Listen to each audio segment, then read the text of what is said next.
Manny Ortega es agente retirado del Buró Federal de Investigaciones, el FBI. Le digo bienvenido, gracias por estar con nosotros.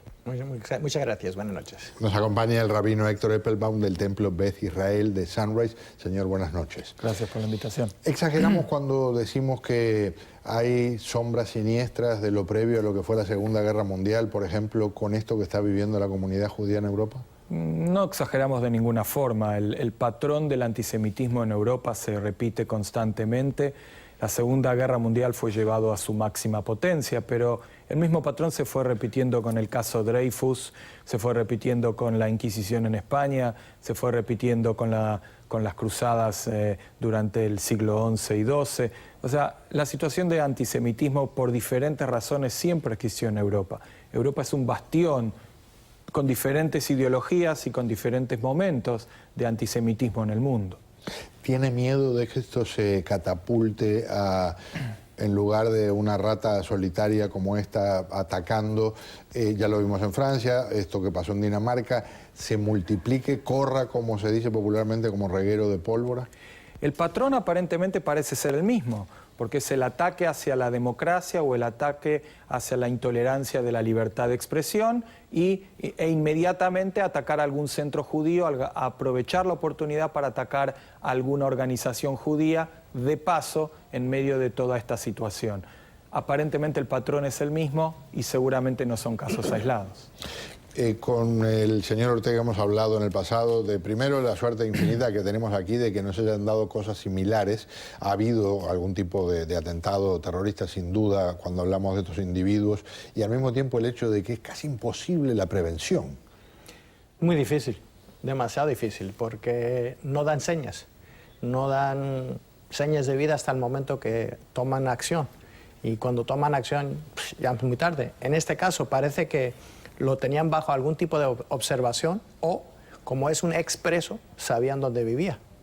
Entonces, cuando llegó a la casa, ya casi estaban ahí. Y cuando se enteró que la policía estaba afuera, él reaccionó y salió, como se dice, suicida por policía, en vez de dejarse coger. Lo interesante es las dos otras personas que han cogido para ver hasta dónde nos llevan. Aquí está el primer ministro de Israel, Benjamín Netanyahu, con un planteo que ha generado una gran controversia. Por supuesto, los judíos merecen protección en cualquier país, pero les decimos a los judíos, a nuestros hermanos y hermanas, Israel es tu casa. Estamos preparándonos y pidiendo absorber una inmigración masiva desde Europa. Llamamos a una absorción de inmigración masiva desde Europa. Y quisiera decirles a todos los judíos europeos y a los judíos donde quiera que estén, Israel es la casa de cada judío. Y esto surge, por supuesto, también después de un episodio en que hubo una profanación de tumbas por una banda de adolescentes que en Francia hizo de las suyas en un cementerio, un panorama lamentable. Rabino, estamos, creo, todos de acuerdo, bueno, la mayoría de la gente civilizada va a estar de acuerdo en que es necesario proteger a la comunidad judía. Uno. Pero el segundo capítulo de lo que dice el primer ministro, estamos esperando un éxodo masivo y convoca a ese éxodo. Hay quienes dicen que en la práctica como que se le ha ido la mano. Estamos de acuerdo que es necesario proteger a todo ser humano, más allá de credo, claro, más allá de raza, cualquier religión. De ninguna forma. El Estado de Israel tiene como objetivo, de alguna forma, proteger a cualquier miembro de la comunidad judía en cualquier lugar del mundo, más allá de la ciudadanía a la cual pertenezca. Este es el punto principal, así como Estados Unidos tiene como obligación moral defender a la ciudadanía de cualquier país del mundo que sea atacada por su democracia. Estos son conceptos morales y conceptos éticos y conceptos de religión que cada país sabe cuáles son los que tiene que defender. Con lo cual es un criterio muy discutible para ciertas sociedades, pero de ninguna forma para la sociedad israelí. Israel se siente en el compromiso de defender a las comunidades judías alrededor del mundo. Ahora bien, es un derecho individual. De ninguna forma que el primer ministro de Israel diga todos los judíos tienen que ir a vivir a Israel, eso va a ocurrir. Es un derecho individual y una decisión individual de cada judío de Europa si lo van a hacer o no. Lo que el primer ministro de Israel está diciendo es: las puertas están abiertas, nosotros los vamos a recibir, es vuestra decisión si lo quieren hacer o no. Y el mensaje es absolutamente claro. Para un experto en temas de terrorismo, de que ha vivido durante mucho tiempo tratando de que no ocurran esas cosas, ¿no es de alguna forma una victoria para el terrorista si lo que logran es que haya una mudanza masiva, por ejemplo, de la comunidad judía? Puede que sea y puede que no. La cosa es que, como dijo el rabino, les abrieron las puertas para que regresen o que vayan a Israel. Eso es una decisión personal. Lo puedes mirar de dos formas. Entonces, para mí, no es una victoria. Pero tampoco me gustaría que la riqueza del pueblo judío se aísle en un sitio nada más, porque el pueblo judío trae mucha riqueza, es con sus costumbres, culturas y cosas, al resto del mundo, que aporta. Entonces, no, sin duda. A mí me parece que sería espantoso que terminara transformándose en una situación de vamos a estar todos juntos, unidos en un lugar. En ninguna forma. Sería terrible.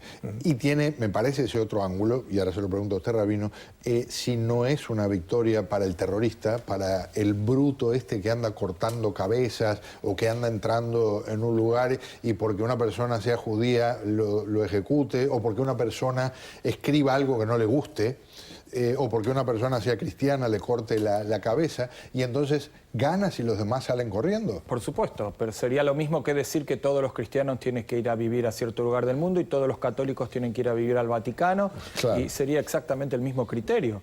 Lo que no podemos de ninguna forma es dejarnos vencer por el terrorismo. El terrorismo lo que busca, como la palabra lo dice, es generar terror. Y lo vemos estrictamente en el aspecto político. Es curioso que no hay ningún miembro de todos estos grupos islámicos intentando entrar en ninguna organización política de Europa. No hay ningún miembro en ningún parlamento europeo, ningún miembro de estos grupos intentando introducirse en la sociedad organizada política europea. Luchar en el campo de la democracia. Exacto, no están interesados en ser parte de la sociedad europea formal, organizada y ser parte de esa cultura. Entonces está muy claro cuál es el mensaje. El mensaje es causar problemas. Y con sangre. Y con sangre. Incorporo una anécdota de algo que hizo un colega judío que fue en Francia a caminar por áreas donde viven muchos musulmanes. Vamos a puntualizar, vamos a verlo y vamos a analizarlo, mejor antes de puntualizar nada.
Insultos, escupidas, intimidación, no hubo ninguna agresión física y por cierto esto no es que caminó los 3 minutos o el minuto y algo que mostramos, estuvo horas caminando y de ahí se seleccionaron pasajes que fue lo que se presentó como trabajo de este caballero.